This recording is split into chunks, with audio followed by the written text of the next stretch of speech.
Y'all, what's up? Your girl G here. Welcome back to my channel. Appreciate you for tuning in. My voice may be a little bit raspy, so I apologize if it is on the recording. But I just wanted to come and talk to you guys really super duper quick about Married to Medicine. Y'all, my mind, I'm trying to get it together.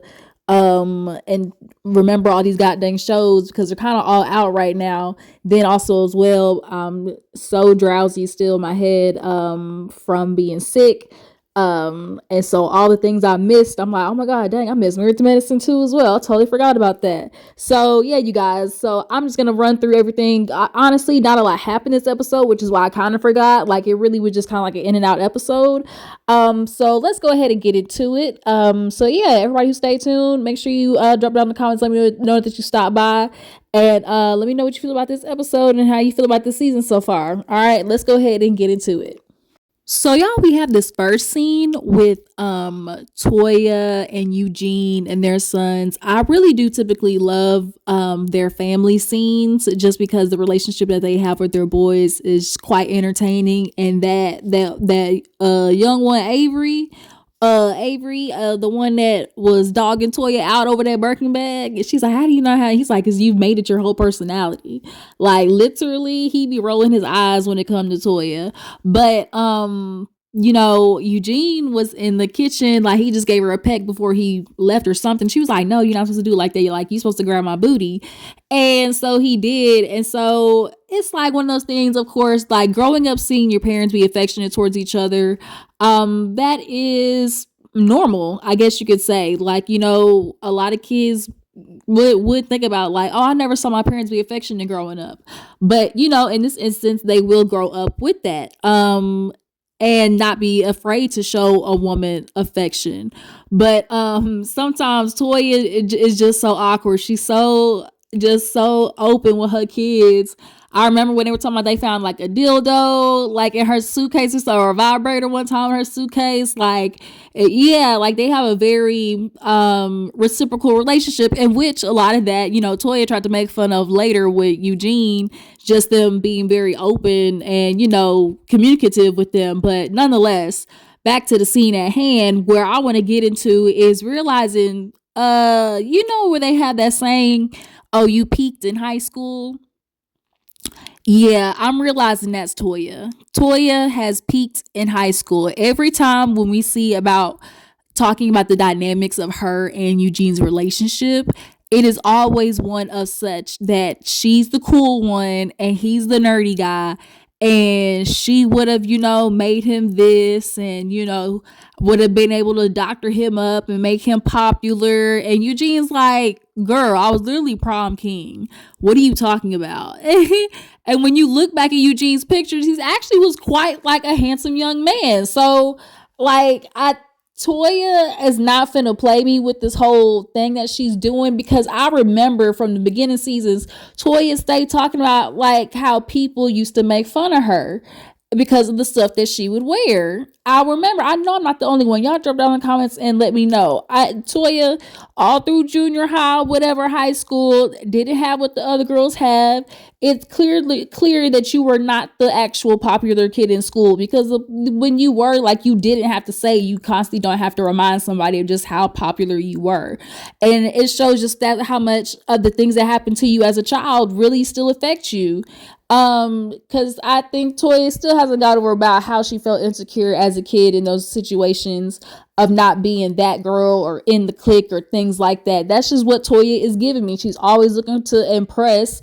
That's why she go into debt every other house. Well, I mean, shit, every house. And then we couldn't find out on Twitter, if y'all haven't noticed, Toya and Eugene bought another home allegedly. So it's like, and then when her kids come in, one of them, she's like, Avery, like, are you not going to the dance tomorrow? Like, what are you doing tomorrow? And he's like, I'm not going. And she's like, why? Like, why aren't you going? And he's like, because I don't want to. And yeah, there's this thing of like understanding as a parent, making your kids get out their comfort zone and be social. But yeah, being social is definitely something that's needed for kids. And in the push in the right direction, should be done, but not in the essence of how you are doing, Toya, of, well, you need to go so you can maintain your popular status. Girl, what? Like, A person who really is popular is gonna be popular whether they go to the dance or not, Toya.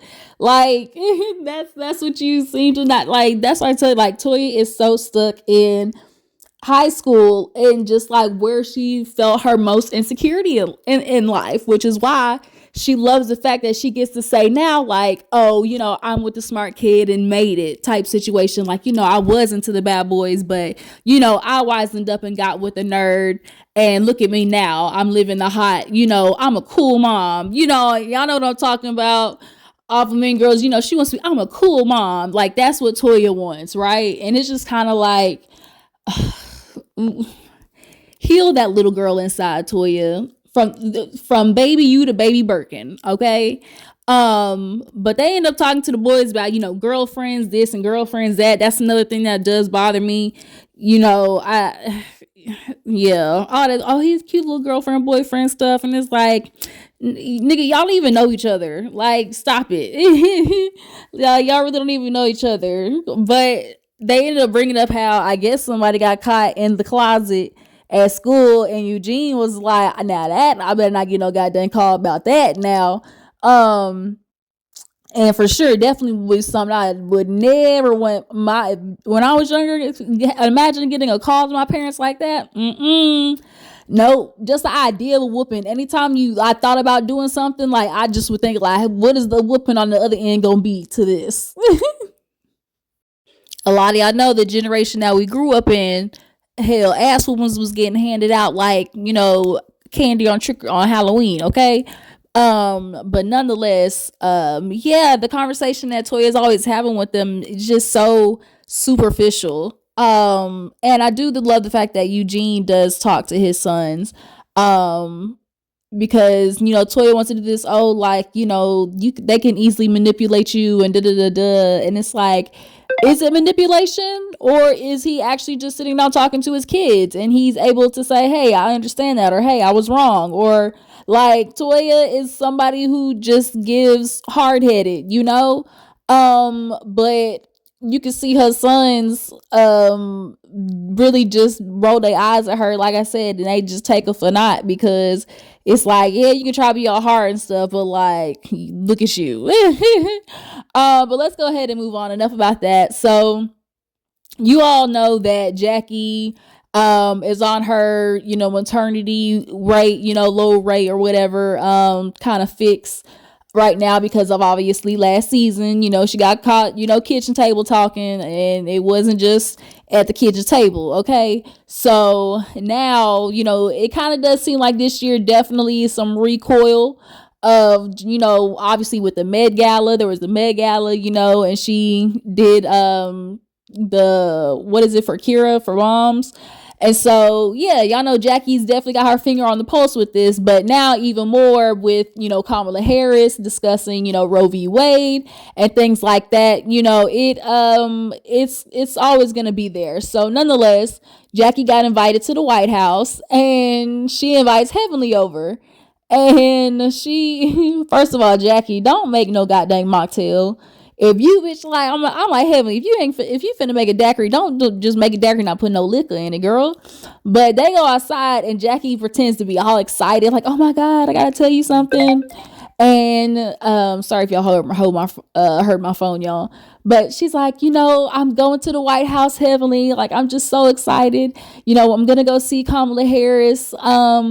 And, they did allow me to invite one person, and I just, I did invite Simone because, she's the other OBGYN. I figured, obviously she'd be the first one to go. And Heavenly's like, just looking at her like, bitch. And of course, in the confessional, Heavenly just going off in the mouth. Now this bitch here, bitch, I done helped you with this Met Gala, and you want to sit there talking about you gonna bring Simone, gonna take Simone. It wasn't Simone you called when your ass needed help, was it? So Heavenly, I know she gonna run her mouth, but Jackie was just playing. She ends up telling Heavenly, like, girl, you going to, like, I was able to get another one, another invitation as well. She's like, Jackie, why you gonna do that? Why you do that to me? So that really was it. Yeah, like I said, they go to the White House. It really wasn't that much this episode. Like I said, because the other couple scenes was literally just them at the White House. So I'm trying to think of what else happened. Now everybody honest. Oh, Phaedra. Y'all, Phaedra go out on this whack ass date with this shaky, whatever his name was. Um, and Checky, maybe that's it. So they met at the Sweet and Savory Tanisha's, is it Letitia, Sweet and Savory, sugar daddy, but not sugar daddy, speed date, right? So they are now going on a date. He's asking questions about Phaedra, but he said he know her ex-husband. So you know something about her if you know Apollo. But they do the pleasantries, and Phaedra basically says what a lot of women her age say: I don't want to get married again. I just want a little boo thing. I just want somebody I can travel the world and I with. And every few days a week he might come put my head in the mattress. That's it. Like that's all I'm looking for. Okay, that's all I'm looking for. Just to be with a man. We go around, keep your passport, make sure you can financially take care of yourself, and I'll call you up every now and again when I'm looking to put my legs to the moon. Okay, that's it. And that's what Phaedra is literally looking for. And I mean, if she's gonna give it to this dude, okay, I guess. But Phaedra, you are, the girls is getting tired of you. From what it looks like on the internet. With now Phaedra going after Toya, and Heavenly, of course, going after Phaedra. So yeah. That date wasn't really too much there either. So everybody's getting ready for the trip. They're going to the Key West. And as you can see from Simone, as she keeps stating, the ultimate goal of this trip is for all the couples to be able to get together and make it back in one piece. She's like, we have Quad on one side. When you ask her questions about Greg, it ain't good. But the same thing on the other side too. When you ask questions, Greg, about Quad, it ain't good. So we can see in these matters, this is honestly going to be the first time they're actually around each other since the divorce, and so Tisha, Sweet Tea, you got a chip on your shoulder that I know, you placed up there. Heavily kind of helped place up there. Greg especially helped place up there. But there's this chip on your shoulder here recently that is grown towards Quad that is giving unfounded. But even if y'all gotten into it even on this trip before then, before you even knew who Quad was, there was a chip on your shoulder about this woman just simply because you wanted Gregory. Okay? So the way Greg is constantly talking about Quad in the manner of, oh, this woman did so much in my life. I just went through so much with her. If you did, then why you here? But we all know that behind the scenes, obviously, Heavenly was working her producer magic and trying to, bring Tisha on. And Heavenly, it's partly your fault that she got this chip on her shoulder too. Because like I said, in your efforts in trying to bring her on the show to, help Quad keep her job, now you got her feeling some type of way, And so that's why all this shit behind the scenes is really popping off. But nonetheless, Greg joking, man, do I really gotta go, with his old high pitched ass voice? Do I really gotta go, man? Yeah, and then of course Quad got her man, and it's like, well, how you gonna act when you see Greg? It's always the same thing. But it's just like, we gonna be cordial, okay? Now we also get Steve and Mimi. Yeah, Steve. Is it Mimi? I think it is. But y'all know who I'm talking about. The football player and his woman. And yeah, everybody is pretty much joining on the trip. You got Contessa and Scott as well. Phaedra, for Phaedra. I don't want to say for Phaedra, but basically, since Phaedra's gonna be by herself, Heavenly old Miss ass gonna sit there and invite Apollo. Now y'all know when the producers want to be messy, they do it through Heavenly. So Heavenly called Phaedra talking about Now, since this is gonna be a trip, we'll be trying to learn some things. Now, the fact that we could possibly teach, Greg and Quad how to be around exes, and they'd be able to learn that from you, because you say you good with Apollo, right, Phaedra? And Phaedra be like, Phaedra has definitely very vaguely given off this, oh, me and Apollo, we good, but bitch, we know y'all ain't good. But like, they good in the sense of like, they are now in a place where they know what they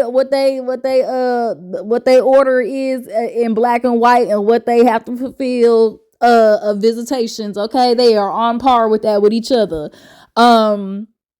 But nonetheless, Heavenly trying to make it seem like, well, since you good with Apollo, you can teach the other couples, how to do it, but I just wanted to ask you, make sure he was good with you, that he came. And Phaedra just was kind of like, yeah, sure, whatever, Heavenly, surprise me.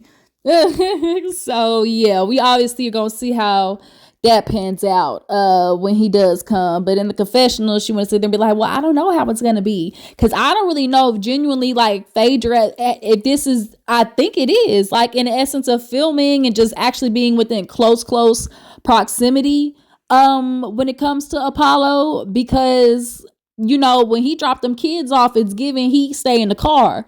He ain't even been inside Phaedra's house. So, they definitely keep their distance at school functions and when it comes to pick up and drop off. So this might be, really truthfully honestly, the first time that Phaedra isn't like speaking, space territory with this man. But nonetheless, they all travel there. And it's all good for now. We get to Key West, all the couples are there. Trying to think if I forgot anything. Steve and Mimi, like I said, meet everybody there.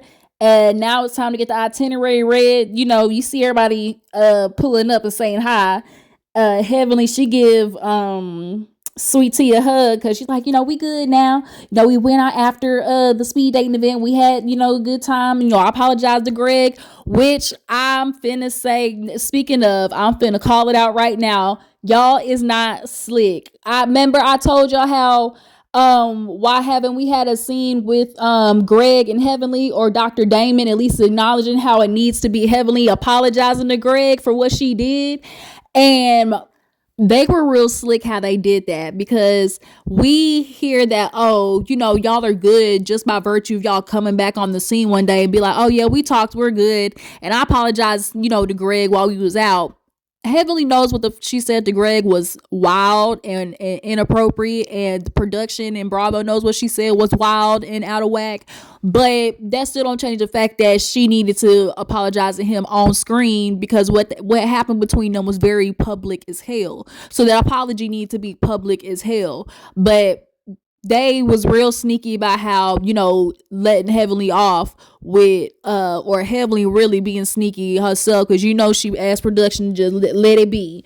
And they let it ride, because Heavenly right now is in charge of the girls on Bravo, unfortunately. But it still don't give fact that what she said to Dr. G was wildly inappropriate. But nonetheless, I don't know if anybody else noticed that, but they was real sneaky about Heavenly, basically Greg getting his apology off cam, and not giving that for the people to see. But nonetheless, I digress. They're at the trip, and at least they're good. Contessa goes, Heavenly says hi to Contessa, and Contessa grabbed that bitch by the neck, boy, and she took her down so fast. Everybody said, oh. And so they just kind of started laughing, and everybody is just trying to make the trip good for right now. Like, at least let's just enjoy a little bit, have a couple of laughs before we get to, yanking each other's throats out. That's basically where they're at right now. Heavenly's like, see, this the bitch I like, that other one I don't, but the problem is I don't know which one I'm gonna get. And this is where Contessa also needs to admit, like, you really had a good friendship with Heavenly, and a part of your friendship failing with Heavenly is simply for the fact that you don't want to acknowledge what the fuck you and Scott came to the season with. You want your friend to lie, but she can't lie to you. Heavenly ain't finna lie, and you want Heavenly to smooth over the fact of all the things of your struggles that you went through with Scott. But the problem is we saw them too. Contessa heavily didn't come out and give us of the struggles of you and Scott. Y'all did.